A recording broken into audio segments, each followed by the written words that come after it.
We have several more NHL trades that happened late near the NHL trade deadline that we have not yet discussed today. These deals include guys like Brady Skjei, Sami Vatanen, Barclay Goodrow, and a whole lot more. We'll recap today, coming up next.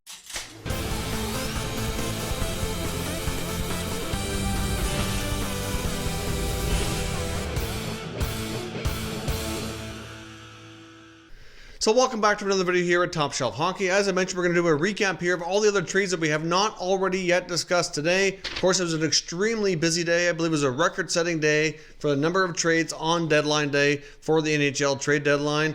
So clearly, we've already discussed quite a few. I believe this is video number 8 or 9 for the day.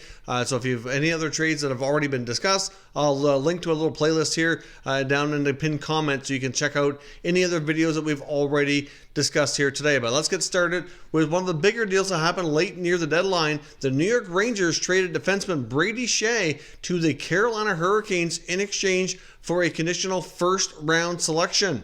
Now, this was not a deal that we expected to see. The Rangers clearly were in selling mode to make room for future salary cap considerations, I guess, looking at their other members of their team who's going to need new contracts that came after the Chris Kreider extension was signed earlier today. That certainly changed a lot of the dynamic here. Many people expected Kreider to be traded, but instead he was signed, so that kind of could squeeze out other players. I mean, other guys like Ryan Strome and Tony DeAngelo, to name a few others that are going to be needing new deals, are likely going to be, getting substantial raises over what they're making now.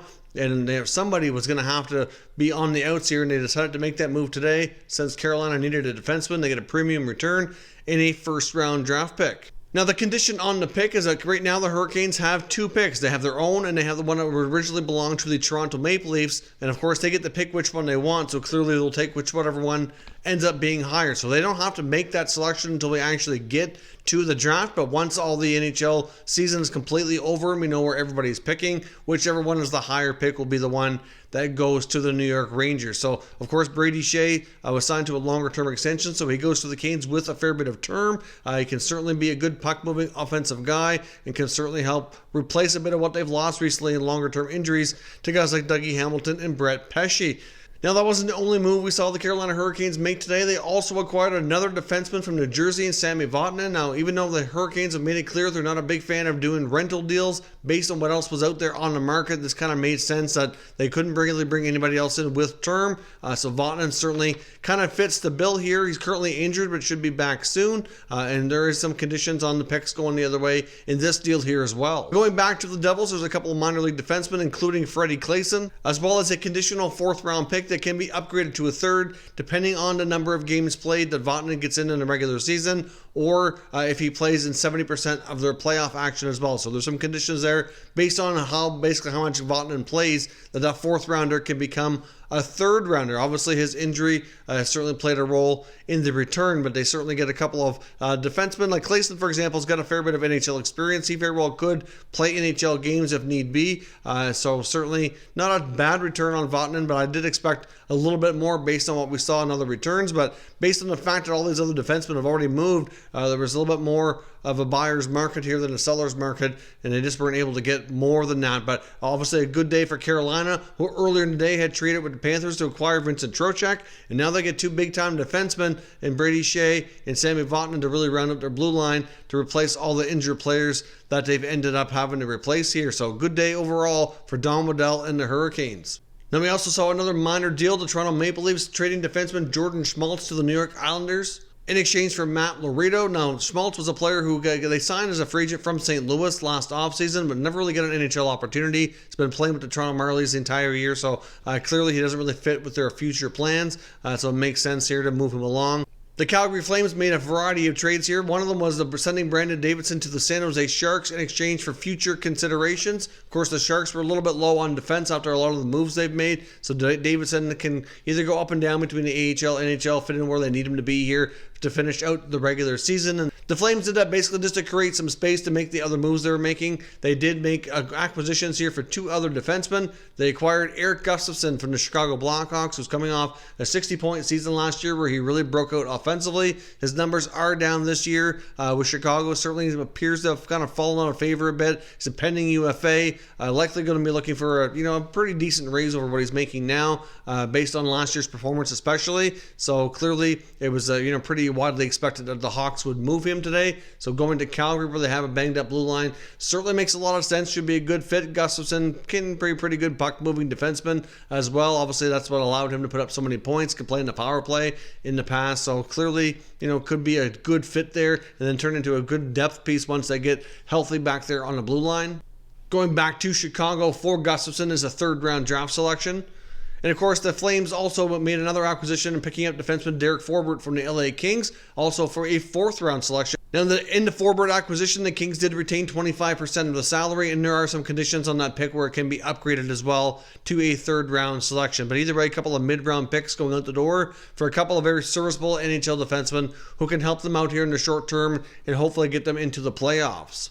Now, one of the bigger trades today as well ended up being the San Jose Sharks sending forward Barclay Goodrow to the Tampa Bay Lightning in exchange for Anthony Greco in a 2020 first-round selection. I'm pretty surprised here that the Lightning gave up a first-round pick for Gaudreau. I mean, he's a pretty solid two-way forward, can play the PK, can certainly be a versatile guy. I can certainly understand why they'd have interest in bringing him in. Obviously, can play similar things that Blake Coleman can do. So I can understand why they were looking for those types of players. But I believe the reason they really paid a premium here as a first-round pick is not so much that he's really going to be that much of an impact player during the home stretch here into the playoffs. I think they were really willing to pay that because of the contract that he comes with. He does have a little bit of term left, so it gives him a little bit of cost certainty beyond the current year. The Lightning are going to have some tough salary cap questions again to answer next offseason. They have a fair bit of players that are either UFA or RFA. They're going to need new deals or need to be replaced, and that gives them cost certainty. Guys like Goodrow and Blake Coleman come with a little bit of term. They have very valuable contracts based on what they can provide and play and do for the team.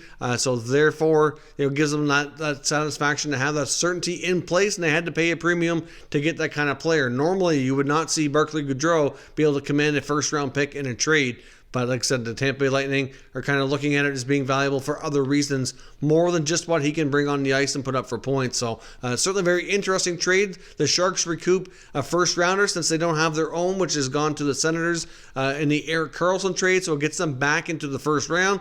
Clearly, it's going to be much later in the first round than what they would have had if they had their own pick, but still a first-round pick is still a first-round pick. It's a very deep draft, and it still gets them something that can be more valuable down the road than they would have had before, which would have been nothing in that part of the draft. So pretty good move overall. Nice haul return there by Doug Wilson in the San Jose Sharks. Gaudreau certainly going to be a missed player with the Sharks organization. He was, like I said, a very utility, very valuable player, but we will fit in nicely in Tampa and make them even deeper here down the stretch, make them even more dangerous for the playoff run. We also saw a trade between the Anaheim Ducks and the Washington Capitals, where the Ducks traded young forward Daniel Sprong, who spent most of this year in the American Hockey League, to the Capitals in exchange for defenseman Christian Djoos. Now, Djoos will likely play a good role at the Ducks. He certainly was lower in the lineup for the Capitals, but considering the blue line situation with the Ducks, at one point they had all kinds of young, solid prospect defensemen that turned into good players that they moved along. Like Vatanen, for example, is an example. Shea Theodore was there at one point. Obviously, Pettersson, who was in Pittsburgh. They had lots of these players who, they had such a deep blue line that they moved so many along, and now they kind of need to recoup here a little bit. So hopefully he can play that kind of role, probably in a lower, maybe third pair type of play for the Ducks. And with Sprong, the Capitals get a young guy who's still trying to find his way and become an NHL player. Had an awesome junior career, was a prolific scorer in the QMJHL, but has yet to find his way into a regular spot into NHL. Was drafted by Pittsburgh, had limited opportunity. Was traded to the Ducks for Pettersson last year between Anaheim and Pittsburgh. I really thought he'd have more opportunity with the Ducks this year, but apparently, just didn't impress enough early on between training camp and early part of the season to get more of an opportunity. So we'll see what he can do. He'll likely be a black ace for the Capitals into the playoff stretch, because they've also added some other pieces there. And obviously they felt like with the other additions they made on their blue line, that a guy like Christian Djoos was expendable. The Columbus Blue Jackets also traded forward Sonny Milano over to the Anaheim Ducks. In turn, the Anaheim Ducks send forward Devin Shore over to the Blue Jackets. Now, Sonny Milano is a player who's been up and down, had his times, but he's looked very offensively gifted in the NHL. Looked like he was going to stick around, but he's certainly been inconsistent at times as well. The Blue Jackets are a team that really weren't sellers today, but obviously finding a different home for Milano was important. Get him a change of scenery and get another player back in shore, I guess, who they're hoping can be a little bit more consistent here for them. We saw the Vancouver Canucks add some goaltending depth by picking up Louis Domingue from the New Jersey Devils for Zane McIntyre. Of course, with the Vancouver Canucks situation, having some injuries in goal recently, they wanted a little bit of an insurance policy, and Louis Domingue can do that. He's had some pretty good NHL outings in the past year or two, spent some time in the minors this year here as well, but he can certainly be a really solid number 3 goalie for Vancouver, so I like the insurance pickup. It was a small price to pay to have that extra guy around for the playoffs. You just never know when injuries are going to take its toll. And obviously, we've seen some situations lately, like the game with the Maple Leafs and the Carolina Hurricanes, where they needed an emergency goaltender. Clearly, times the goalies can get hurt. Sometimes they go down in multiple forms here. So clearly, having an insurance policy for the playoffs is a good idea. So clearly, Louis Domingue can be that insurance policy for Vancouver, playing the minors if necessary right now, and be called upon later if and when he's needed. Now, we also saw the Montreal Canadiens send forward Nick Cousins to the Vegas Golden Knights for a 4th-round selection. Now, the Montreal Canadiens also sold off some other pieces today as well. Of course, they started yesterday where they traded Ilya Kovalchuk. They also moved along Nate Thompson, as well as Matthew Pekka to Ottawa. So clearly, they're selling off a lot of their pending UFAs, guys that they didn't necessarily see as being a big parts of their future plans. But Montreal certainly has plenty of other younger players who can step up and take that role on for the remainder of the year. But at this point, Montreal does not appear to be a playoff team, and so can certainly give some of this ice time to their prospects down the stretch to kind of give them some more experience leading into next season. As I mentioned, we had, I believe, over 30 trades for the total for the day, all kinds of action. I'm going to create a playlist called NHL Trade Deadline 2020. I'll link that down below in the pinned comment, and you'll find it here on the playlist section of the channel as well. So you can get caught up on all the action here from today and get my analysis on all the NHL trades from the deadline. So let me know your thoughts on these trades that we discussed here in this video down in the comment section. We can discuss further. If you're new to the channel, consider subscribing and turning on your notifications so you don't miss any future videos, which will keep you up to date with all the breaking news from around the NHL. Thank you very much for watching, and I will catch you next time.